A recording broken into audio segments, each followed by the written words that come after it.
Está un gusto estar aquí con ustedes nuevamente. Ya tuvimos otra pequeña charla anteriormente. Y bueno, evidentemente los talleres que estamos haciendo hoy día y el domingo tienen un enfoque más creativo, creo yo, ya no es tanto exponencial, o sea, magistral de una exposición, sino un poco es la de entender.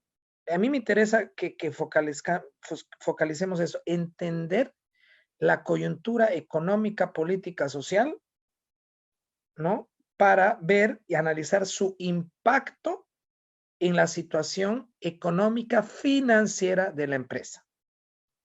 No nos olvidemos que no somos unos entes aislados.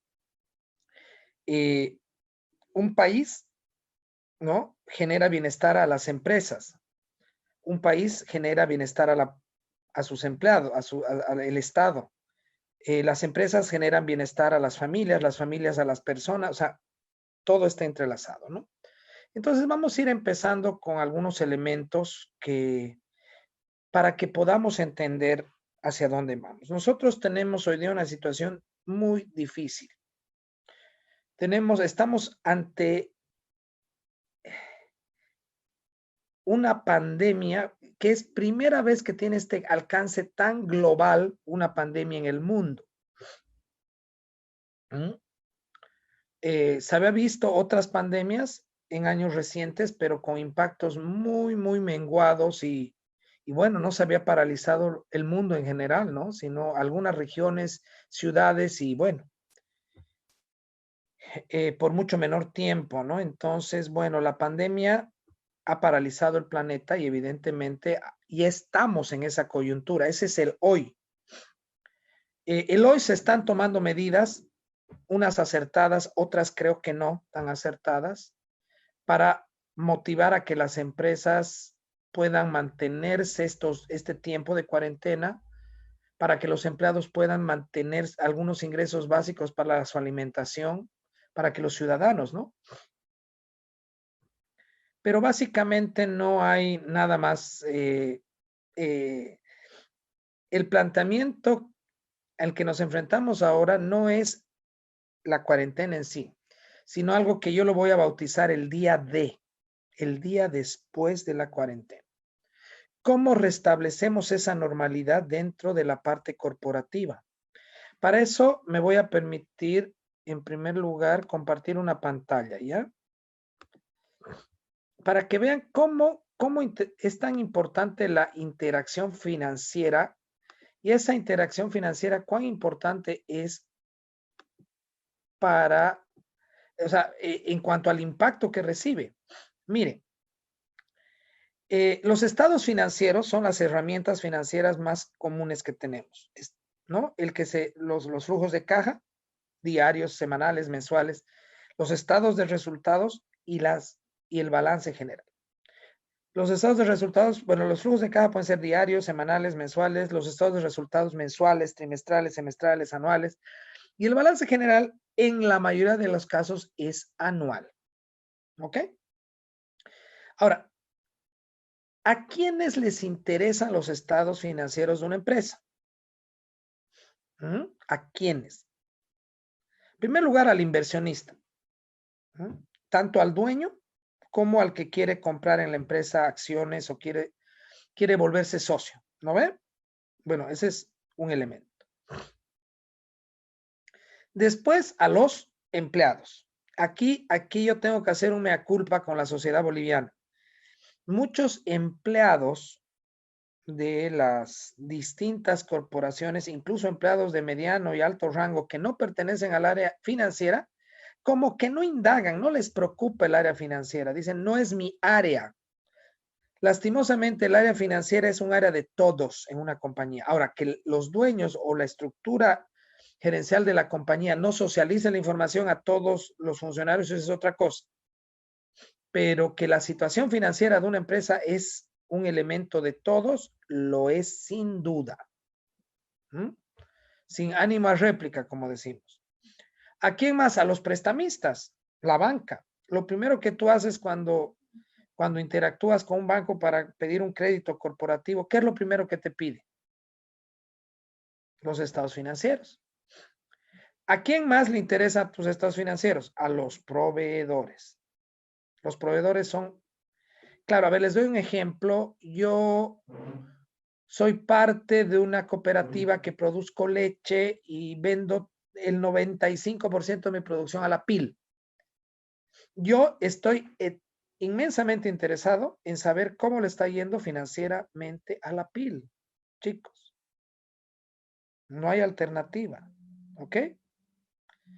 Después al gobierno. ¿Por qué? Porque te va a cobrar impuestos, ¿no? Y bueno, de repente va a ir normando cosas en tu sector o en la dimensión de tu compañía de acuerdo a eso. Los clientes, lo mismo que los proveedores. Si la PIL es la única que me provee un producto que yo vendo, digamos, yo soy una cadena de heladerías, Dumbo, Piccolo, una buena envergadura de empresa, y la PIL me provee leche, ¿qué pasa si la PIL quiebra o cierra? Tengo otros proveedores con la diversificación necesaria para que me den leche, crema, mantequilla, o sea, afectará mi receta, otro tipo de insumo. Eso es importante. Y evidentemente público en general. ¿Qué es lo que sucede? Estos elementos que estamos viendo aquí a nivel financiero, generalmente son los que interactúan en el área financiera, sobre todo en sociedades bursatilizadas. Sociedades donde las empresas publican sus estados financieros y todo el mundo puede tener acceso. Cuando una sociedad es bursatilizada, o sea, básicamente yo ahorita les digo, consíganme los estados financieros de Microsoft y me los consiguen.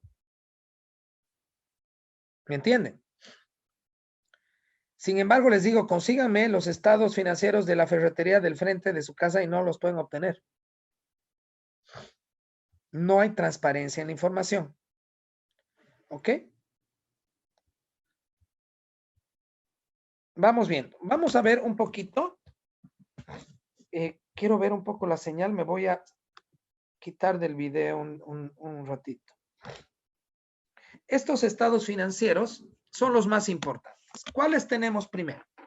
El balance general. El balance general nos muestra un resumen o síntesis de la realidad contable de la empresa. Yo estoy seguro que muchos, pero muchos de ustedes han visto un balance general, ¿no? Y el balance general es muy importante para un análisis de este tipo. Muy importante. ¿Por qué? Porque el balance general te muestra una situación de entre los activos, los pasivos de una empresa y algunos elementos importantes, ¿no? Que vamos a ver ahorita. ¿Qué elementos son? La relación de deuda versus aporte propio. Lo vamos a ir viendo poco a poco porque vamos a ver en detalle en qué consiste estos estados financieros y para qué sirven. ¿Ok? Eso es bien, bien importante. Después tenemos el estado de resultados. El estado de resultados muestra, o también se lo llama estado de ganancias y pérdidas, muestra los ingresos y los gastos de una empresa u una organización. Claramente. ¿Ya? Contabilizas todos los ingresos y todos los gastos que tiene. Después tenemos el estado de cambios de patrimonio neto.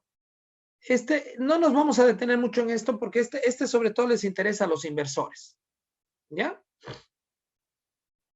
Y tenemos el estado de flujo de efectivo, que ya deben ustedes haberlo visto. Muestra el flujo de ingresos y egresos de una empresa, pero de manera corriente, o sea, dinero.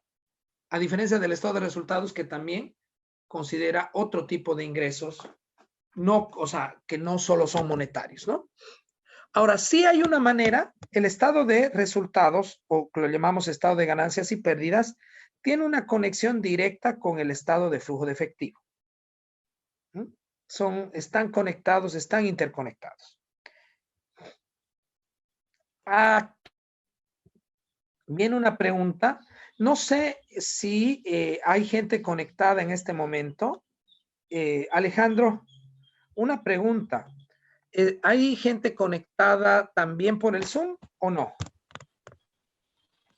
No, todas las personas Ah, están por la transmisión en Facebook. directamente, ok. Porque yo, por ejemplo, les iba a hacer una pregunta que pueden hacerlo por el Facebook Live. Tenemos el balance general. En un lado tenemos los activos y en otro lado tenemos los pasivos más el patrimonio. En el lado de los activos tenemos el activo corriente y el activo no corriente. Y por el otro lado del pasivo tenemos el pasivo corriente y el pasivo no corriente más el patrimonio. Yo les hago una pregunta aquí a toditos nuestros asistentes.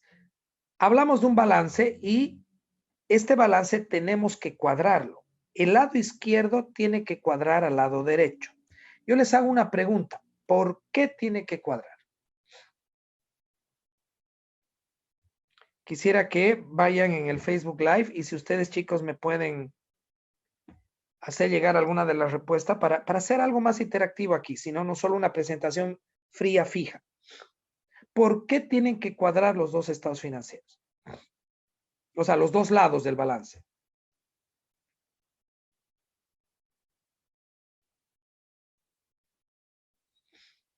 ¿Hay respuestas?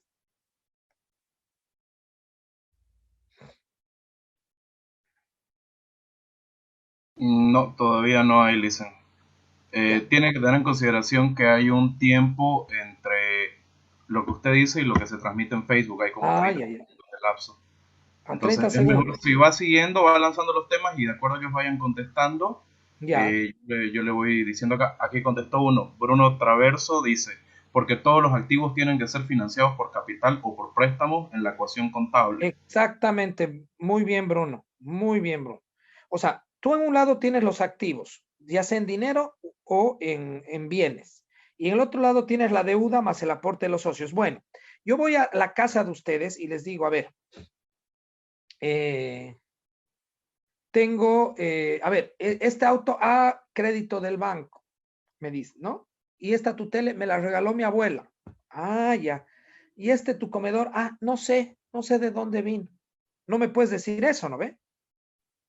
Entonces, básicamente, todo lo que tiene una empresa proviene de una deuda o de un aporte del dueño, un regalo, una compra con tus ahorros, pero tú no puedes tener nada en la empresa, como en tu casa tampoco, que no tenga un origen que pueda ser rastreable y medible, ¿no? Eso es bien importante. Ahora tenemos la estructura del estado de resultados. Este es bien importante. Primero, generas todas tus ventas. A eso le descuentas tu costo de ventas. ¿Qué es tu costo de ventas? Tu materia prima, tu costo variable. Si produces helados es la leche, si produces jeans es la tela, si produces tela es el algodón, si produces pan es la harina. Todo tu costo de insumos que te lleva a producir tu producto final. En empresas de servicio es lo mismo, no es que no hay costo de ventas. Toda empresa que ofrece un servicio depende de unos insumos, los consultores, las herramientas tecnológicas, o sea, hay insumos que te llevan eso. La relación y la diferencia de estas dos te lleva a tener la utilidad bruta, que es la diferencia entre ventas menos costo de ventas. El primer nivel de utilidad bruta. A esta utilidad bruta le descuentas todo lo que son gastos de operación, entre lo que están sueldos, salarios, alquileres, depreciación. Toda esta variable, yo los llamo los indicadores de gestión. ¿Cómo estás administrando una empresa? Entonces, después de la utilidad bruta, descuentas todos los gastos operativos y obtienes otro tipo de utilidad, que se llama la utilidad operativa o lo que comúnmente se la llama utilidad neta antes de impuestos. ¿Ok? Después de esta utilidad operativa, descuentas todo lo financiero. En este ejemplo solo tenemos impuestos, pero gastos financieros por créditos, dividendos pagados. Todo lo financiero. De la utilidad operativa le descuentas todo lo financiero y finalmente tienes la utilidad neta. En resumen, tienes tres tipos de utilidad: utilidad bruta, utilidad operativa y utilidad neta. Les vuelvo a hacer una pregunta para el Facebook Live. Yo sé que hay esta diferencia de tiempo. ¿Por qué la la teoría financiera se agarra de tres tipos de utilidades: la bruta, la operativa y la neta? ¿Por qué no tenemos un solo tipo de utilidad? ¿Por qué necesita dividirla en tres? A ver si escuchan esto y alguien ya se va conectando y puede hablar y puede responder. Sería importante que... Es muy importante saber esto porque aquí lo que vemos es cuánto vendió, cuánto le costó y cuánto ganó, perdió. ¿Hay alguna respuesta ya, chicos, o nada? Aún no, listen. Lo que sucede es que hay un tiempo Sí, yo sé. entre la 30 transmisión segundos. hasta el Facebook.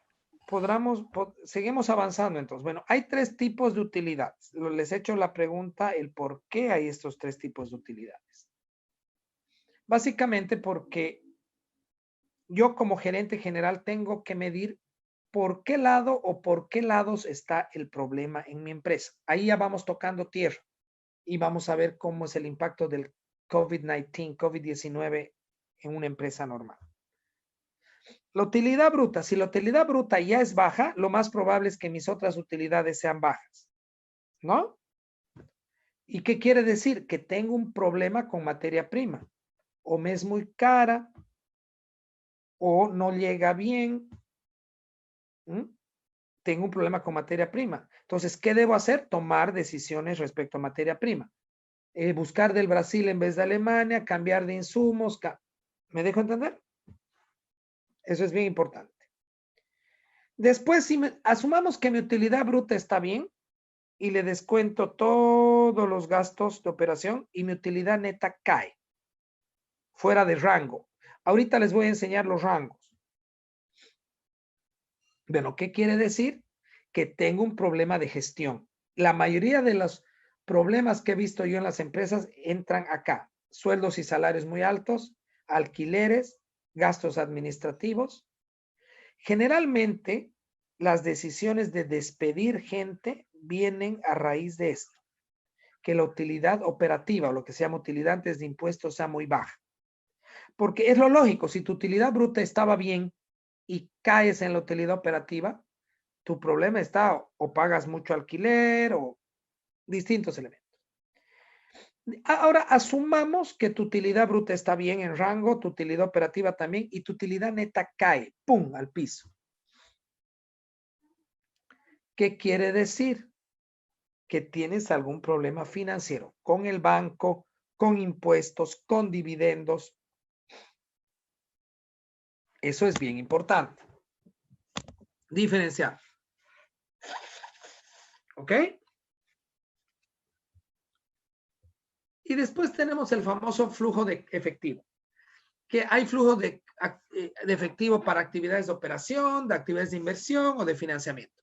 Los más utilizados, el flujo de caja que se dice más utilizado es para actividades de operación. ¿No ve? Ahora, un flujo de caja no hay que menospreciarlo. Puede ser bastante complejo. Vamos a ir a un ejemplo súper básico. Siempre aquí mis alumnos lo han visto. Por ejemplo, el ejemplo de Hipermaxi. A ver, ustedes 4 chicos que están conmigo, ¿cuántos cajeros tiene un Hipermaxi común? ¿Cuántos cajeros? Unos 15 por ahí. Más o menos, ¿no? ¿Cuántos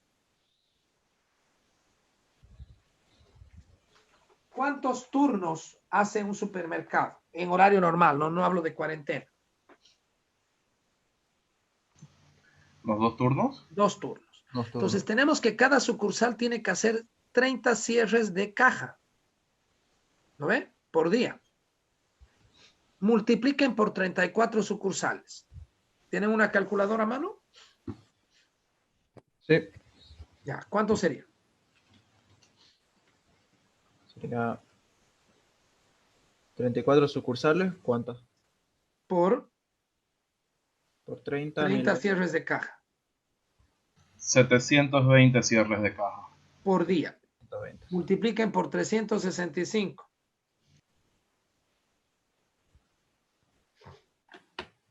$262.800. Wow. Wow, wow. ¿Mm? Ya no es tan sencillo, ¿no? ¿Y qué es el flujo, el cierre de caja? Me dan una caja chica para que empiece a vender. Todo lo que vendo, menos algún egreso que tenga, me tiene que cuadrar al cierre lo que tengo ahí en dinero o en recibos de tarjeta de crédito de débito. ¿Ok? Entonces, esos tres elementos. Vamos a irnos un poco más a esto, ¿no? Miren, este es un ejemplo de un balance general. En el activo corriente tengo todo lo que es dinero, caja y bancos, cuentas por cobrar, inventario. En el no corriente son todo lo que es edificios, terrenos, etcétera. En el lado pasivo, el corriente son las cuentas por pagar de corto plazo, líneas de crédito, tarjetas de crédito, servicio, todo lo que paga una empresa el mes a mes. Y en el pasivo no corriente están todas las cuentas de largo plazo, todos los créditos que, por ejemplo, tienen garantía hipotecaria, crédito de vivienda, los créditos que son a más de 5 años, digamos. Y en el patrimonio tenemos los aportes de los socios, que hay varios tipos de aporte de socios. Por ejemplo, tienes el capital social, que es lo que los socios están aportando ese año, el capital. Hay un ruidito por ahí, chicos. Resultados acumulados, que son aquellas utilidades de la anterior gestión que no se distribuyeron, ¿ok? A los socios y se quedaron dentro de la empresa para algo específico. Muchas veces las empresas no distribuyen todos sus estados, todas sus utilidades. Y después tenemos el resultado de la gestión. Este resultado de la gestión es el resultado acumulado al año de la utilidad neta. Ahí es donde conecta el estado de resultados con el balance general. Miren, la utilidad neta del estado de resultados, 3.736, concuerda con los 3.736 del resultado de la gestión. Es del año 2, obviamente.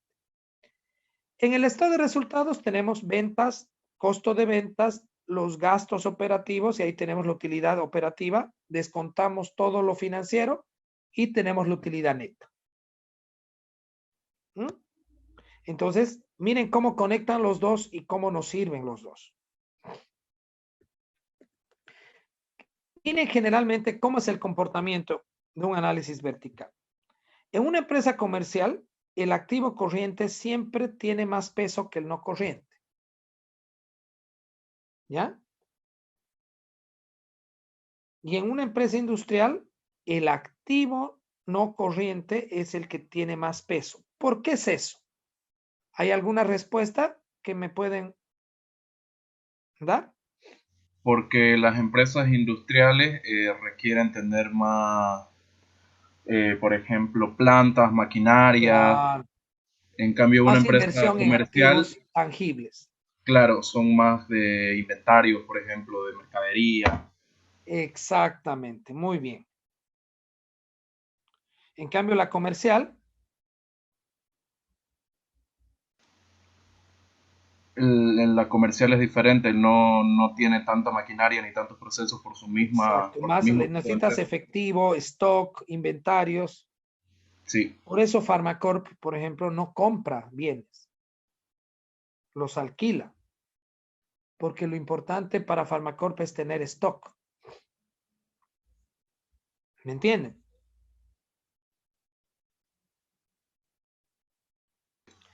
Ahora, Bruno Traverso dice, profe, pero el flujo de efectivo es muy importante, ya que nos demuestra la capacidad real que tiene la empresa de ganar dinero, ya que no toma en cuenta cuentas como depreciación, que aunque en el estado de resultados resta, en realidad no representa una salida del efectivo y se pueden ver las tres actividades claves de la empresa: operación, inversión y financiamiento. Y lo que pasa con el flujo de efectivo muestra la capacidad de pago de una empresa. Al banco le interesa el flujo de efectivo, pero al inversor le interesa más los otros dos resultados, los otros dos estados financieros. Básicamente, también depende de la condición de temporalidad. En el corto plazo, lo que más importa en una empresa, esto grábenselo siempre bien, interés es liquidez. Y en el largo plazo, rentabilidad. En el corto plazo es bien difícil que puedas exigir rentabilidad a una empresa, pero algo que sí debe tener es liquidez. ¿Ok? Ahora, aquí hay unos parámetros básicos del estado de resultados y el balance general, pero como los parámetros no están escritos en piedra, pero son indicadores para evaluar nuestro comportamiento. Entonces decimos, por ejemplo, que las ventas son mayores al activo corriente en el mismo periodo o ciclo de tiempo en una empresa comercial. Deberían ser. Necesitas tener más ventas en dinero en ventas que lo que tienes en caja, bancos, inventarios, ¿no? Sí. Después, tus ventas deberían ser mayores a tus activos no corrientes en un periodo de largo plazo en una empresa industrial. Porque si no, ¿para qué inviertes en semejante infraestructura si vas a vender poco? ¿No ve? Ahora, la materia prima, el costo de ventas o lo que se llama el costo variable, en una empresa comercial siempre debe estar entre el 50 y 70% de las ventas. Y en una empresa industrial entre el 40 y el 60. ¿Por qué? Para que te dé rango de gestión y de gastos financieros. Aquí hay un problema y por este lado vamos a atacar la crisis del COVID-19 ahora en Bolivia. Dentro de los parámetros financieros se dice que los gastos operacionales nunca deben sobrepasar el 30% de los ingresos por ventas. Al día de hoy, al día antes del COVID-19, del COVID-19, yo no conocía una empresa en Bolivia donde el gasto operativo sea menor al 30%. ¿Por qué? Voy a volver a la diapositiva básica.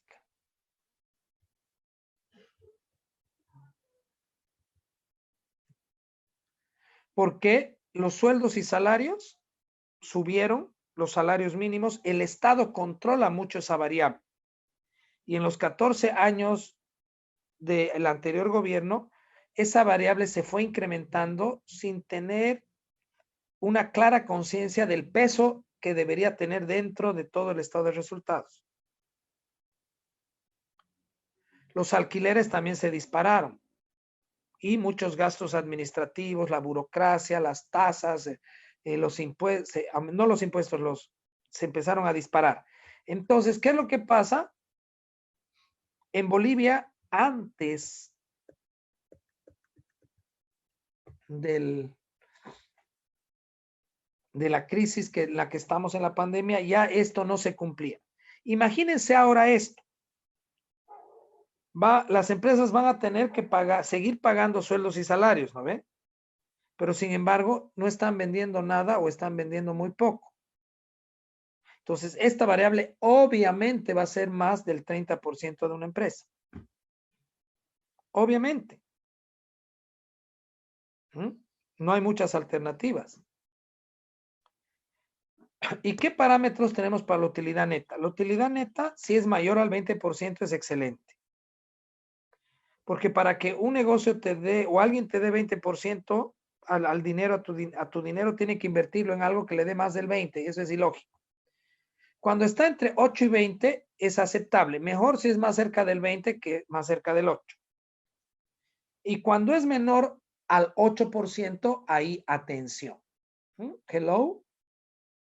Les hago una pregunta nuevamente. ¿Por qué la utilidad neta menor al 8% ya es un factor de preocupación? ¿O por qué creen que es un factor de preocupación? Muchachos, a ver. Vamos a esperar que respondan en la caja de Sí. comentarios. Sí, es que el tema es que a mí me gusta un taller también así interactivo, ¿no? porque por eso estamos. Repito la pregunta, ¿por qué si tengo utilidades positivas, pero menores al 8%, debería un poco estar preocupado? No estoy perdiendo. No es que tengo utilidad neta negativa. Yo digo que son muchos esfuerzos empresariales y de gestión para generar una rentabilidad tan baja que podría quizás invertir en otro negocio que me genere menos. Poniéndolo en un banco puedes tener 5% sin mover un dedo. Imagínese una empresa, una industria que tengas de utilidad 4%. Por favor, vendela y pon el dinero al banco. Bruno Traverso dice, consigo la misma rentabilidad en un fondo de inversión o banco. Claro, exactamente. A ver, saquen su calculadora. Les doy un ejemplo a todos los que están asistiendo a la reunión. Vayámonos a una empresa. Áñez Limber dice que por la inflación. No, la respuesta de Bruno es por un costo de oportunidad de tener tu dinero en esa empresa. Vámonos a una empresa X. Sofía. No sé cuánto será su inversión, su patrimonio, pero digamos que sea 20 millones de dólares. ¿Ok? Digamos que deba al banco 10 millones y dinero de los socios sea 10 millones. ¿Ok? ¿Hasta ahí está todo bien? Imagínense que en vez de tener la empresa, la vende y esos los 10 millones, paga su deuda y esos 10 millones los invierte en fondos de inversión al 5%, súper conservadores. ¿Cuánto tendría al año? 5% de 10 millones de dólares. ¿Cuánto es? $500,000. 500 mil dólares. Dividan entre 12.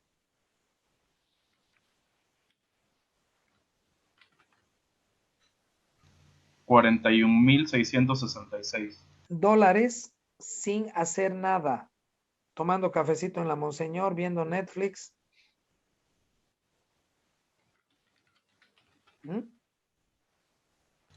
Alejandro Miranda dice en la caja de comentarios, porque no cumple los requisitos de la TIR o la tasa interna de retorno de los inversionistas y su costo de oportunidad puede ser más elevado. Claro, el costo de oportunidad es exactamente, cuánto los socios exigen de rentabilidad.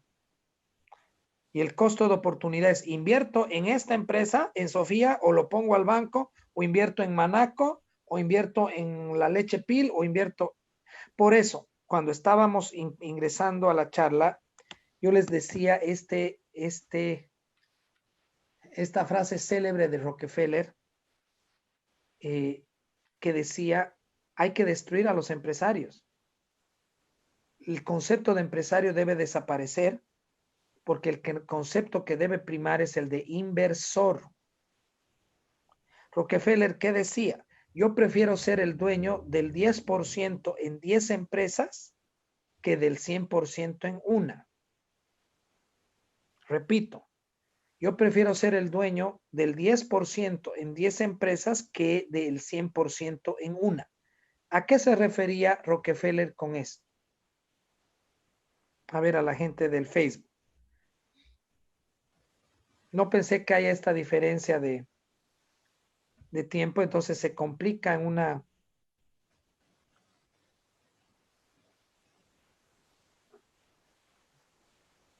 charla iterativa. Víctor Hugo responde referente a la utilidad neta, dice que la utilidad tiene que ser coherente con la inversión en los activos. Claro, totalmente. Totalmente. Pero igual, si tú has invertido, esperas una rentabilidad mínima a lo que un DPF bancario te va a dar. ¿Me entiendes? Un depósito a plazo fijo. Si no puedes con una inversión obtener una rentabilidad que metiéndola al banco, un DPF, o sea, ¿para qué inviertes? Sil Justiniano responde referente a la pregunta de la frase Rockefeller, se refiere a no poner todos los huevos en la misma canasta. Exacto. Principio bursátil, diversificación. Justo lo que dice Bruno Traverso, la diversificación. Exactamente. Ahora, la cultura latinoamericana, boliviana y sobre todo la cruceña enfoca mucho a tener grandes empresas familiares, ¿no? Entonces, empresas que tengan el control familiar. Bueno, yo les doy una mala noticia a ese concepto. En el mundo mundial, en los mundos bursátiles y desarrollados con las grandes corporaciones del mundo, no puede haber empresas familiares, porque las empresas importantes de estos países transan en la bolsa. Entonces, básicamente, el hijo de Bill Gates nunca va a poder trabajar en Microsoft. Es una realidad y la tiene que asumir. Va a su reunión de directorio como dueño, recibe dividendos como dueño, pero no puede recibir dividendos y salarios de la misma compañía. Esto ¿Me dejo también entender? puede ser de la posibilidad de que todo el mundo pueda ser dueño en cierta parte de empresas, digamos. Claro, Tener el una economía mecanismo más bursátil. socialista que existe es la bolsa de valores, porque socializa el capital, deja que todo el mundo tenga el derecho a ser dueño de lo que quiere, con su plata, pero no quitándosela al otro. Esa es la gran diferencia. Entonces, como ustedes ven aquí, por ejemplo, se hace un análisis vertical de un balance general y de un estado de resultados. ¿Cómo lo haces del balance general? Divido todas las cuentas entre el total de activos. En este caso, por ejemplo, entre los 46 millones. Los divido y los multiplico por 100 y saco un peso. Y en el estado de resultados hago lo mismo, pero divido cada cuenta entre el total de ventas y lo multiplico por 100. O sea, ahí tengo el peso de cada cuenta respecto a ventas. Entonces, vayamos a ver qué obtenemos en el en el balance general primero, ¿no? Que este es el ampliado. Yo aquí estoy viendo que esta empresa es totalmente industrial, ¿no ve? Porque el activo corriente apenas es 18% y el no corriente es 82%. ¿Sí o no? Después, ¿qué más veo acá? Que las cuentas por cobrar son 8% de los activos. Y sin embargo, lo que tengo en caja y bancos es apenas 1% de los activos.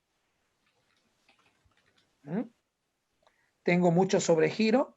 Claro, como no tengo en caja y bancos, tengo que agarrar líneas de crédito, usar sobregiros bancarios y eso me hace dar un costo financiero muy alto. Miren cómo yo, haciendo esa división simple, ya voy conociendo cómo está mi empresa. Y en el estado de resultados, aquí que está a la derecha, ¿qué puedo ver? La utilidad bruta me parece que está en rango. La utilidad operativa ya está un poco baja, pero no muy preocupante. Y miren dónde está la utilidad neta. Imagínense, esta empresa vende 6 millones de dólares al año y apenas tiene 141,000 de ganancia.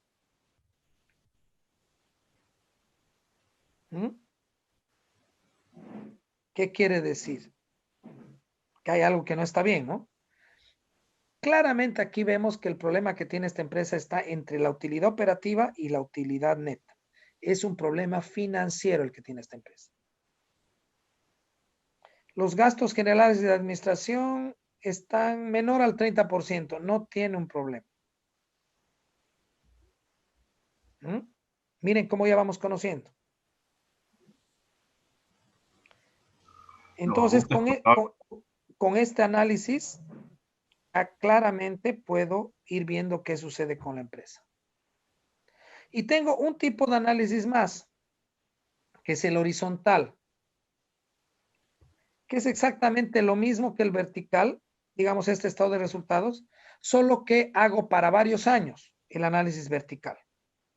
Y ya no mido el peso de cada cuenta respecto a las ventas o respecto al activo, sino miro cómo se comporta esa cuenta en el tiempo. Sube, baja, se queda igual y puedo hacer este tipo de grafiquitas y comparar cómo se comporta cada cuenta de mi empresa respecto al del sector o la competencia. Ahora, para que esta diapositiva que tienen se vea realmente en su totalidad y sea aplicable, necesitas una sociedad bursatilizada. Porque si no, ¿cómo sacas el comportamiento de cada cuenta del sector? ¿Ustedes creen que los dueños de Bits and Cream van a facilitar sus estados financieros a Vaca Fría? ¿O la Toby le va a dar sus estados financieros a Burger King? ¿Me entienden? En cambio, en un mundo bursatilizado donde las industrias más importantes transan en la bolsa, esa información está abierta al sistema. A esa primera gráfica que vimos al empezar el taller, a proveedores, a clientes, a esto, al otro y a más allá.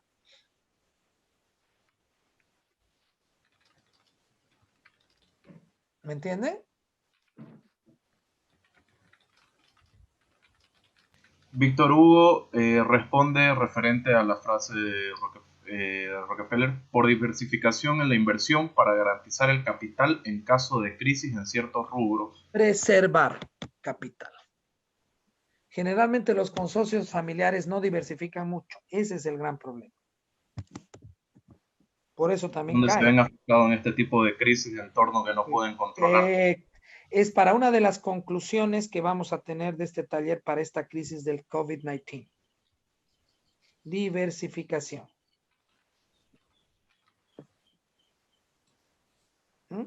Y bueno, después hay otros elementos que te sirven. No quiero de las razones financieras, ver sus razones de liquidez, sus razones de actividad, de endeudamiento, de rentabilidad.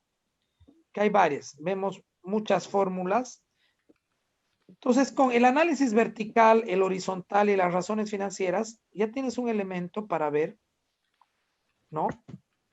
Cómo analizar la situación de tu empresa. Hasta aquí quisiera sellar y quisiera ver si hay preguntas hasta lo que hemos visto, porque ahora vamos a introducir la crisis del COVID-19 a estas herramientas. Pregunten, chicos, y vamos resolviendo, porque después ya voy a pasar a la parte interpretativa.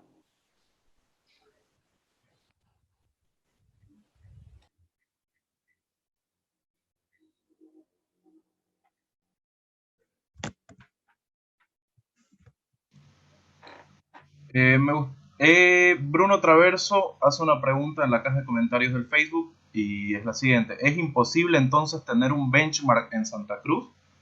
Considerando benchmark la medición entre diferentes Sí, empresas. muy difícil, a no ser que hagas un sistema de encuestas, tengas un espía adentro. Si te haces amigo del repartidor de leche y le dices cuánta leche le das a esta heladería, pues tú puedes saber, bueno, consume el doble de leche que yo y dices, uy, entonces está vendiendo más, ¿no? Hay mecanismos criollos, pero lo ideal sería ver sus estados financieros.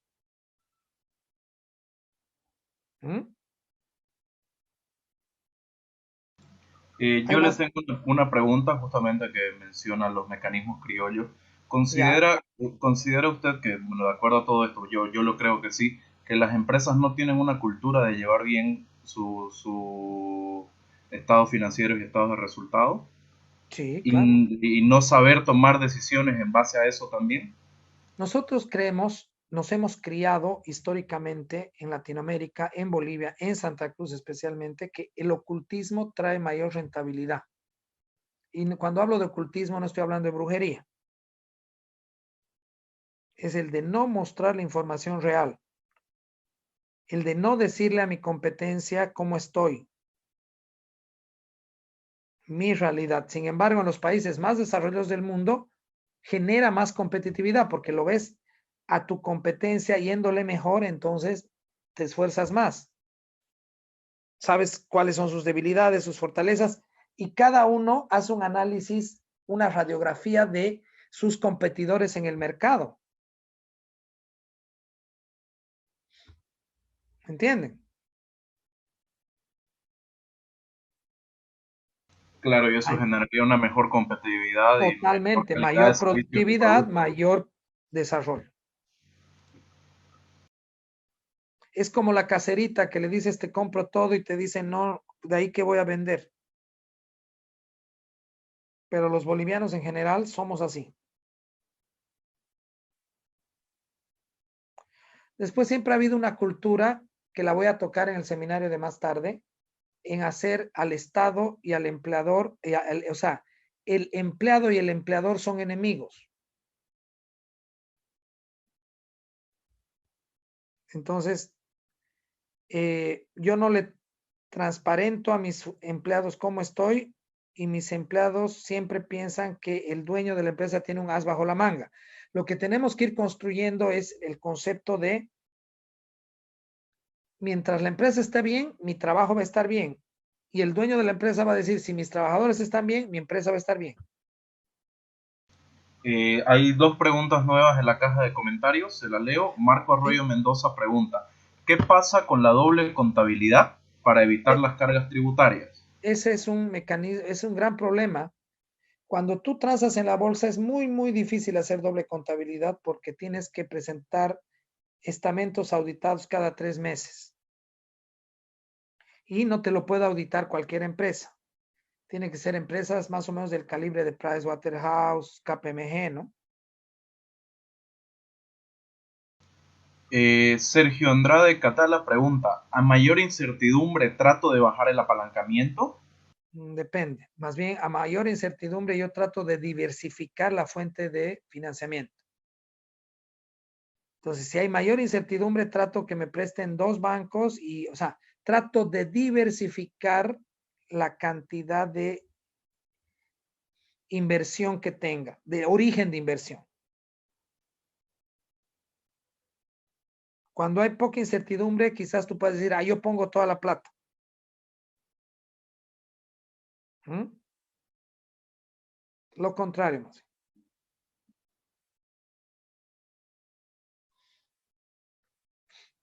¿No hay más preguntas? No, cualquier pregunta que haya yo se la hago entrar en algún momento de pausa. Bien. Entonces, nos concentremos en este estado de resultados. ¿Qué pasa en esta cuarentena pandémica? ¿Qué cuentas se ven afectadas? Primero las ventas, ¿no? Mis ventas bajan, mi materia prima también va a bajar porque como no estoy produciendo, no estoy, a no ser que haya estoqueado mucho y no sepa qué hacer. Pero tu costo de ventas eventualmente se va a volver producto. Tu problema no está en la utilidad bruta. ¿Dónde está el problema? En gastos generales y de administración. ¿Por qué? Porque el Estado te está forzando a que sigas pagando salarios, a que no puedas despedir, por ende no puedes cerrar, por ende no puede, debes seguir pagando el alquiler.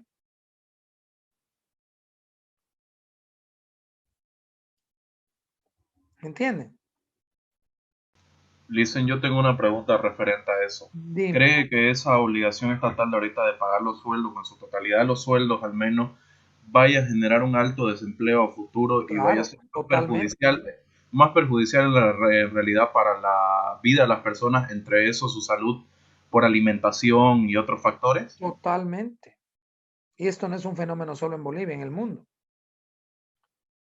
Entonces, ¿qué es lo que sucede? Lo que los gobiernos deben hacer es generar plataformas de negociación entre empleados y trabajadores.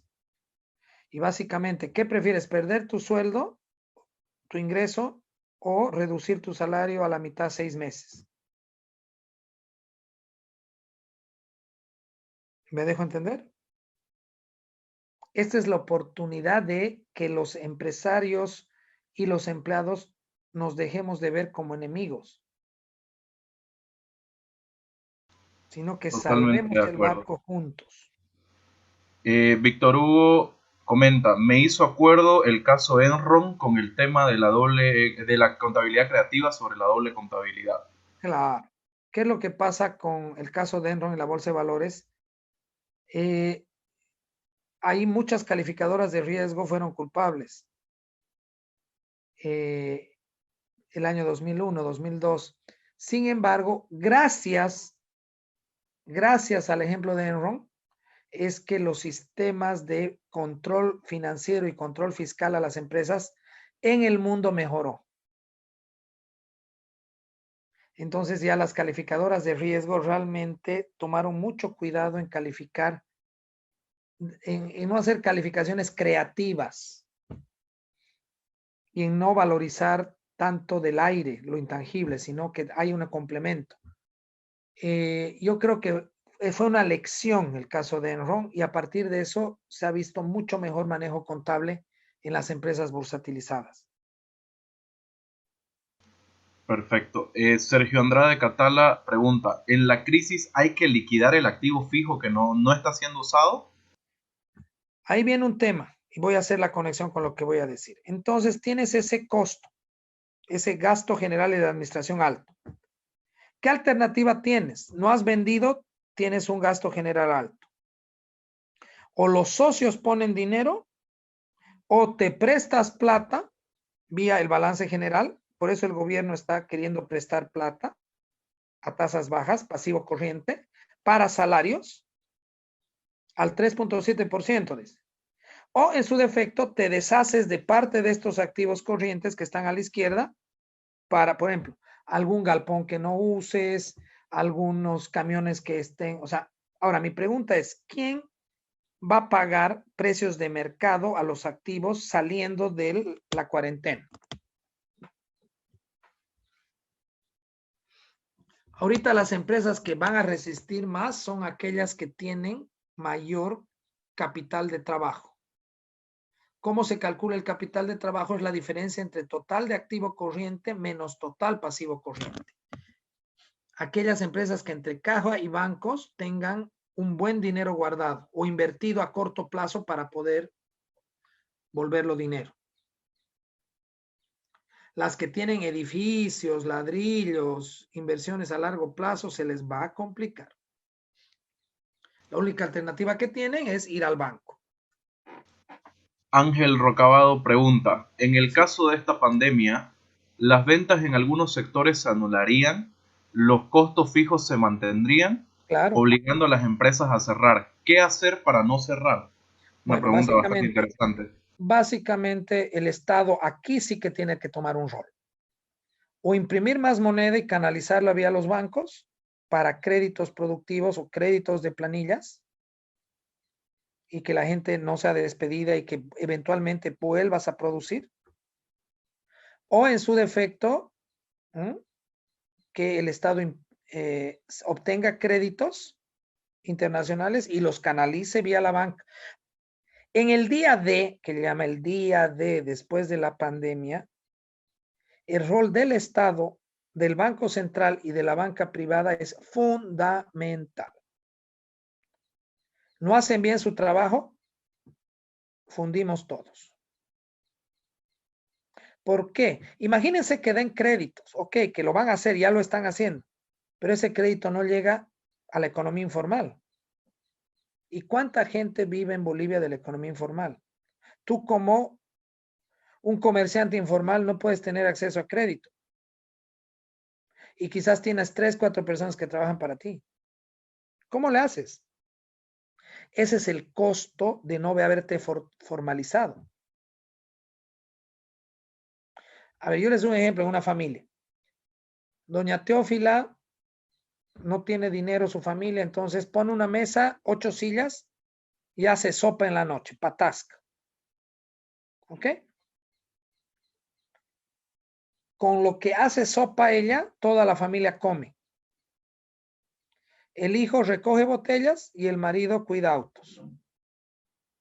Los tres ya han tenido economía, han traído economía a la casa y ¿quién está visibilizado ante el Estado para darle algún tipo de ayuda? Bueno, hay empresas que transan 100,000 bolivianos al día, comerciantes, en La Ramada, en La Cancha, en Cochabamba, en la Barrio Lindo, en la 16 de julio en La Paz, en el Miamicito, en el Oyustos. 100,000 bolivianos al día que siguen guardando su dinero bajo el colchón, ni cuentas bancarias tienen. Walter David Ruiz Peláez hace un comentario, me hizo acuerdo del doble aguinaldo, en el cual los productos subieron y jamás bajaron. Claro, la pérdida de poder adquisitivo, exactamente. Sergio Andrade Catala comenta ahí la importancia de siempre prestar atención al flujo de caja, no solo a la utilidad. Claro, a la liquidez. Y Alejandro Miranda hace una pregunta que es, ¿cree usted que es momento adecuado al finalizar la cuarentena el someter al país a elecciones? ¿Esto no sería más desastroso para todas las familias, empresas y el mismo manejo de la crisis si es que se llegaran a llevar a cabo?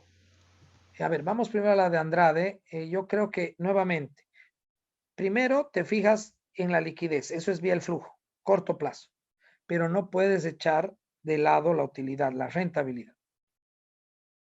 En el largo plazo lo que interesa es la utilidad. ¿Mm?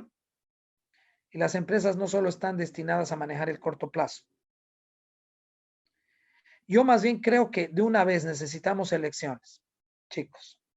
Hay muchas de estas reformas estructurales que el país necesita, tributarias, fiscales, de leyes laborales, estructurales, que va a ser muy difícil que un gobierno las haga, un gobierno de transición.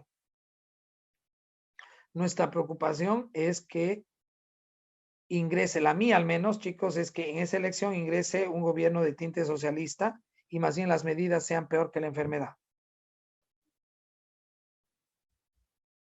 ¿Mm?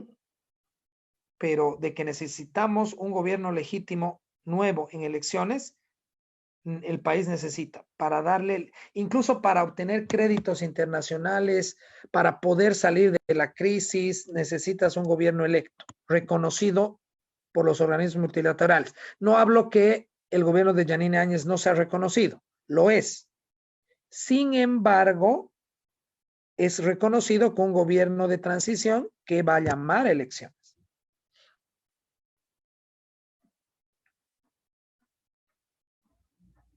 ¿Mm? ¿Hay más preguntas?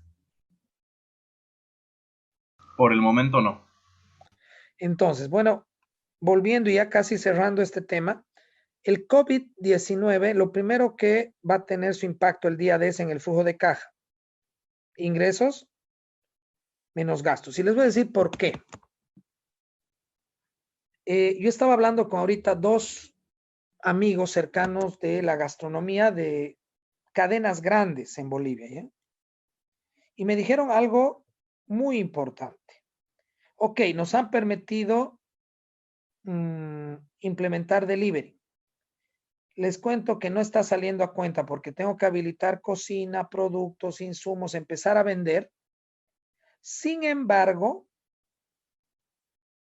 no vendo más de 50 hamburguesas por día. Cuando la demanda agregada cae, el consumo cae,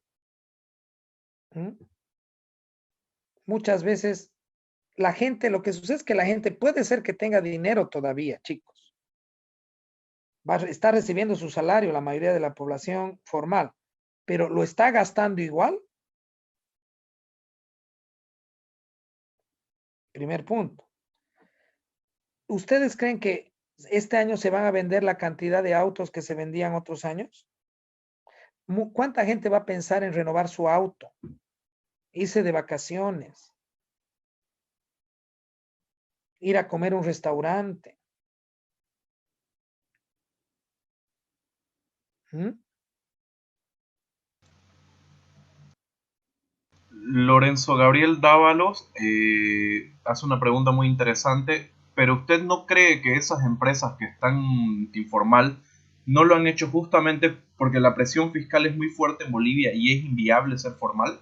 Sí, claro, es lo que se llama la discriminación positiva. Lo hiciste porque la tributación era muy alta y porque el Estado siempre fue leonino. Siempre en este país se dieron incentivos para ser informal. ¿Por qué? Porque, pucha, aporte patronal, FPs, cajas, ¿no? Desahucios, bonos a la maternidad, subsidios. Entonces te vuelves informal bajo el radar. Pero cuando el gobierno te tiene que alcanzar con bonificaciones y ayuda, tampoco pues te puede llegar. Si nunca has pagado impuestos, ¿qué reducción de impuestos vas a pedir? ¿Me dejo entender? Si nunca has ido al banco a sacar un crédito, ¿cómo vas a haber generado historial crediticio para que te den más crédito? Es una doble trampa. Los bolivianos caímos en la trampa de haber fomentado la informalidad. A los gobiernos les interesaba tener la economía informal así. Siempre. ¿Por qué tienes a la gente trabajando, ocupada, y no es tu responsabilidad? Ellos se las buscan.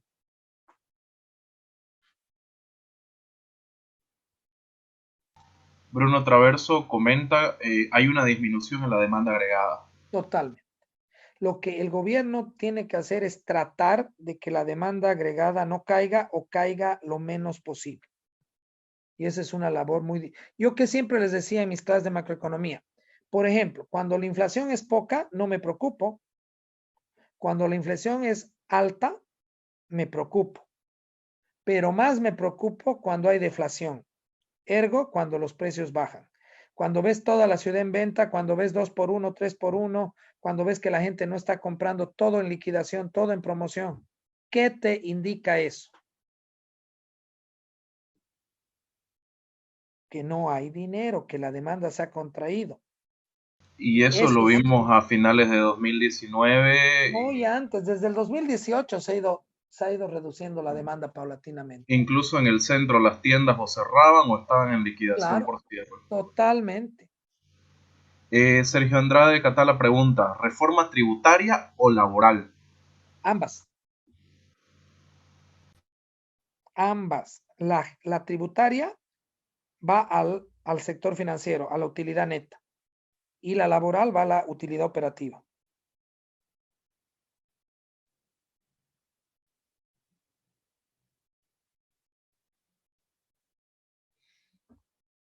Ya no hay más preguntas por el momento, licenciado. Bueno, en resumen, creo que lo he dicho todo. La siguiente clase ya vamos a ver qué medidas dentro de estas cuentas tomar, pero en específico, y cómo, por ejemplo, el sistema bursátil puede ayudar a las pymes. ¿Por qué? Porque va a haber mucha gente que no va a tener condiciones de ir a la banca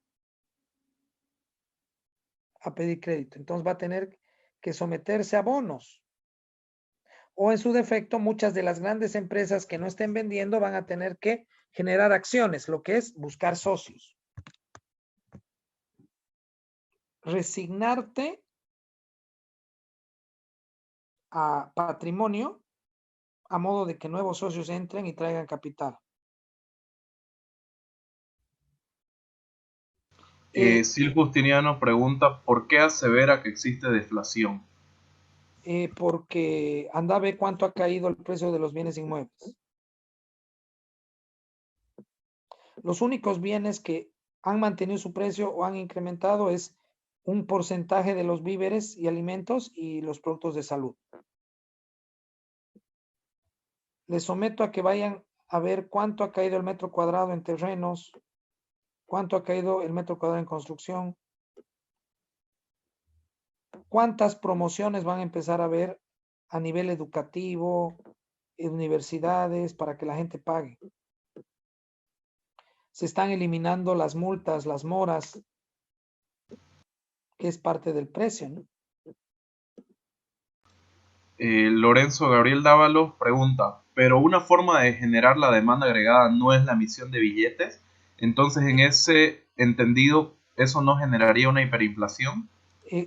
Hay que tener cuidado. La impresión monetaria, cuando está mal hecha y es abusada, genera una inflación. Pero, por ejemplo, yo creo que en Bolivia hay un rango para poder imprimir. Como estamos con inflación baja, estamos entrando en una recesión que puede convertirse en depresión económica. Hay un pequeño espacio para imprimir. Ahora, el problema es que baje la demanda, porque si no hay demanda, los precios bajan. No hay inflación. En cambio, ¿cuál es el problema de Venezuela o la Argentina? Que la demanda se mantiene y no hay oferta. Por eso los precios suben, pero la demanda sigue, por eso los precios suben. Porque si no hubiera demanda, no subirían. Exacto. Alejandro Miranda hace una pregunta referente a, parece un malentendido que hubo hace ratito. Disculpe, profesor, hace instantes respondió sobre el que si debía haber elecciones. Estamos con varios de sus exalumnos debatiendo, pero no entendimos qué dijo, que sería un gobierno socialista mejor o malinterpretamos su respuesta. Mira, creo que debe ser la conexión. No he dicho nada de eso. Lo que he dicho es lo siguiente, que es tiempo de tener un nuevo gobierno electo en elecciones. ¿Por qué Alejandro Miranda? Porque este gobierno es de transición y el país para levantar económicamente necesita de reformas estructurales en el campo laboral, tributario y de recursos naturales y de inversión extranjera. Y eso no lo puede, esas reformas no las puede hacer un gobierno de transición.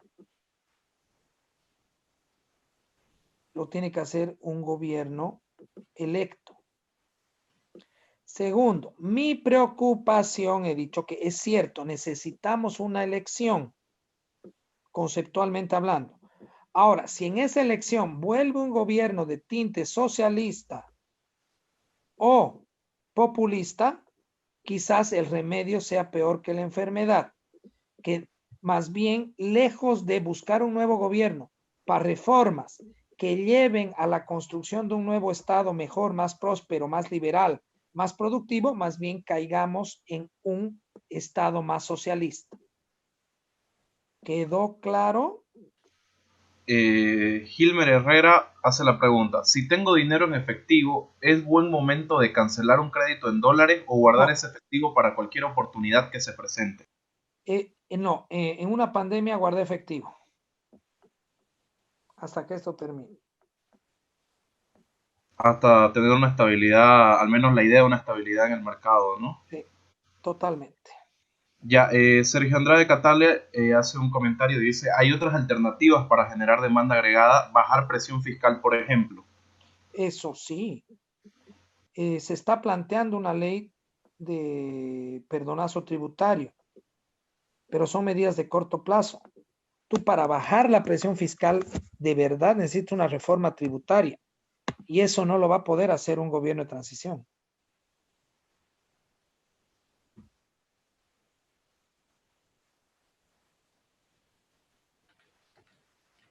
Miren cómo se va conectando todo. La economía y las finanzas están altamente ligadas. Voy a dejar de compartir pantalla. ¿Se han dado cuenta?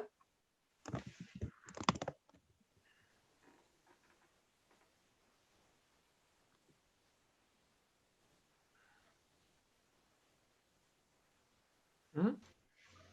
Entonces, básicamente, en conclusión, la coyuntura tenemos que quedarnos en nuestra casa. ¿Para qué? Para que el costo de la política de salud no nos lleve a seguir más tiempo en cuarentena. Para eso hay que dar los incentivos para que la gente se siga quedando en casa, que son los bonos, no hay otra, ¿no? O los que están trabajando, que sigan recibiendo sus salarios. Ya después, lo preocupante es el día D, saliendo parcial, gradualmente de la pandemia, de la cuarentena, cómo reactivar la economía, el rol del Estado y de los bancos para que la demanda agregada no se venga al piso y se reactive la economía. Y el tercer nivel ya es la política de mediano y largo plazo de reformas estructurales, sistema de pensiones, sistema del código tributario, la ley laboral, sistema de atracción de inversiones extranjeras, seguridad jurídica, pero eso ya es un andamiaje más complejo, más completo. Yo creo que de los tres, el que nos preocupa ahorita mucho es el día D. Las medidas para que la demanda agregada no se venga al piso. Por mi parte, creo haber terminado esta primera fase. Si hubiera alguna pregunta, tenemos un poco de tiempo todavía. Ya hay una pregunta, pero va más que todo para nosotros los organizadores. Ya. Bruno Traverso comenta y pregunta, ¿hay fecha para la segunda parte? De todas maneras, gracias a los encargados por abrir este espacio, iré leyendo el libro. Para los que están conectados en Facebook y no han llenado la plataforma, el formulario del evento, a los inscritos les llegó un libro a su correo, que es el libro de administración financiera, principios de administración financiera, para que lo vayan leyendo. Si alguien quedó con dudas, quizás puedes resolverlo ahí otro día que lo esté leyendo. Y la fecha del siguiente evento, de la segunda parte de este curso de finanzas corporativas, es el día domingo a las 5 de la tarde, igual que hoy. Y ya lanzaremos el evento en Facebook y lo compartiremos por los diferentes medios para que puedan ingresar. Las personas que no se han inscrito y desean recibir el libro al evento del domingo, se pueden inscribir por el formulario. Van a encontrar acá la publicación en la página de Estudiantes por la Libertad Bolivia y les llegará el día domingo el libro para que también puedan tirarle una leída. Por el momento no hay más preguntas, licenciado. Entonces, yo creo que hemos cerrado un poco bien el ciclo, hemos analizado la coyuntura y cómo puede impactar nuestros estados financieros. El siguiente taller vamos a ver opciones creativas desde el punto de vista financiero para amortiguar el golpe.